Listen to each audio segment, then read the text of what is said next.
মাস কিচেনে সবাইকে স্বাগত জানিয়ে আজকে রেসিপি শুরু করছি। আজকে কিন্তু আমি দেখাবো টমেটো শিম।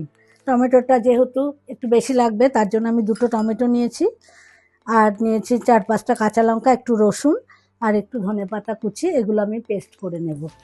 আর এখানে শিমটা আমি গোটা গোটা রেখেছি, একটু ভাপ দিয়ে জলটা ফেলে দিয়েছি। আপনারা চাইলে কাঁচাটাও ব্যবহার করতে পারেন।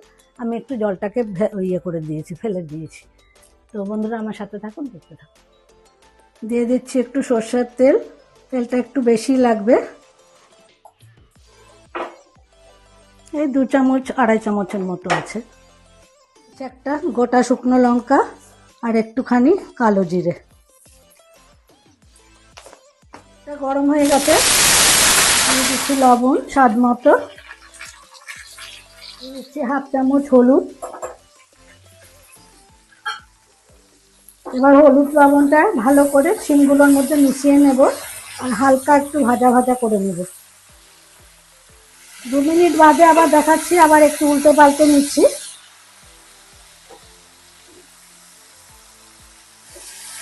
এবার আমি অ্যাড করব পেস্ট করে রাখা মশলাটা, টমেটো, রসুন, কাঁচা লঙ্কা, ধনেপাতা।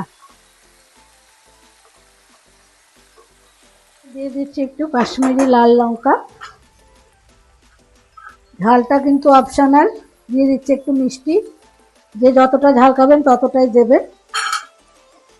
এবার আমি পেস্ট করা মশলাটাকে ভালো করে সবগুলো শিমের মধ্যে ছড়িয়ে দিয়ে কষিয়ে নেবো আস্তে আস্তে করে।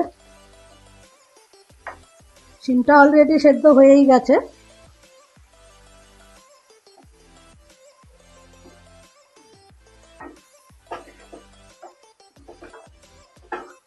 এটা এরকম গা মাখা মাখা থাকবে আর কি। এর মধ্যে আমি কোনো জল ব্যবহার করব না। বন্ধুরা আবার 3-4 মিনিট বাদে কিন্তু দেখাচ্ছি। আমার টমেটো শিম কিন্তু একেবারে রেডি, দেখুন তেল ছেড়ে দিয়েছে কিন্তু। এই পর্যায়ে আমি ওভেনটা অফ করে দিচ্ছি, তারপরে 2 মিনিটের স্ট্যান্ডিং টাইমে রেখে আপনাদের সঙ্গে সার্ভ করছি। দেখতেই পাচ্ছেন বন্ধুরা, টমেটো শিম কিন্তু আমার একেবারে রেডি। এখন শীতে কিন্তু সব সবজি ভালোভাবে উঠে গেছে।